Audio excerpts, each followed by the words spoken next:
Kisah Nabi Khidir dan keberkahan ibadah hingga 7 turunan. Kisah tentang Nabi Musa alaihissalam yang berkeinginan untuk belajar kepada Nabi Khidir alaihissalam begitu sering disampaikan oleh para guru, ustadz dan kiai di berbagai forum kajian ilmu. Dikisahkan, dalam sebuah perjalanan, Nabi Musa sampai 3 kali mempertanyakan perbuatan Nabi Khidir yang dinilainya melanggar syariat Allah. Pada akhir perjalanannya, Nabi Khidir menjelaskan perihal perbuatannya tersebut. Salah satu perbuatan yang dipertanyakan tersebut adalah manakala Nabi Khidir membangun sebuah rumah yang hampir roboh di sebuah desa. Nabi Musa mengusulkan kepada Nabi Khidir untuk meminta upah kepada penduduk desa atas kesediaannya menegakkan kembali dinding rumah yang hampir roboh itu. Padahal sebelumnya ketika kedua nabi itu memasuki desa tersebut dan meminta makanan kepada penduduknya, mereka menolak memberi makanan tersebut.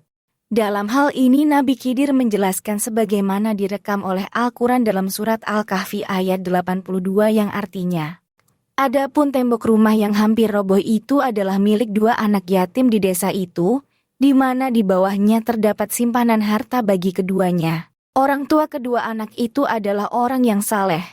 Maka Tuhanmu berkehendak keduanya mencapai dewasa dan akan mengeluarkan harta simpanannya."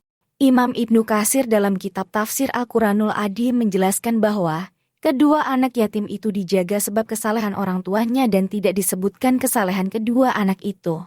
Antara kedua anak yatim dan orang tua yang saleh itu ada selisih 7 generasi leluhur.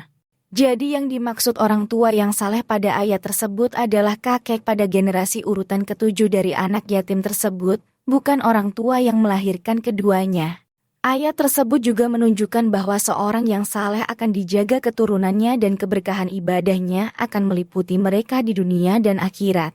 Dengan syafaatnya di akhirat kelak keturunannya akan diangkat derajatnya di surga hingga derajat tertinggi sehingga bisa menjadi kebanggaan bagi orang yang saleh tersebut. Dalam hal ini, Tajuddin Naufal dalam Hadikatul Auliyanya mengatakan, bila ketakwaan kakek yang ke-7 saja dapat memberikan kemanfaatan bagi keturunannya yang ke-7, lalu bagaimana pendapat kita dengan ketakwaan orang tua kandung? Tak dapat disangkal, pohon yang baik pasti berbuah baik. Orang yang memakannya tak akan berhenti dan tetap kekal kebaikannya dengan izin Allah Ta'ala. Dari inilah banyak para ulama yang menganjurkan kepada para orang tua untuk terus giat dan istiqamah dalam beribadah. Karena keberkahan ibadah itu tidak hanya akan dinikmati oleh diri sendiri tapi juga oleh anak-anak keturunannya baik di dunia maupun di akhirat kelak. Audiobook ini dibuat dari artikel yang ditulis oleh Yazid Muttaqin dari website islam.nu.or.id.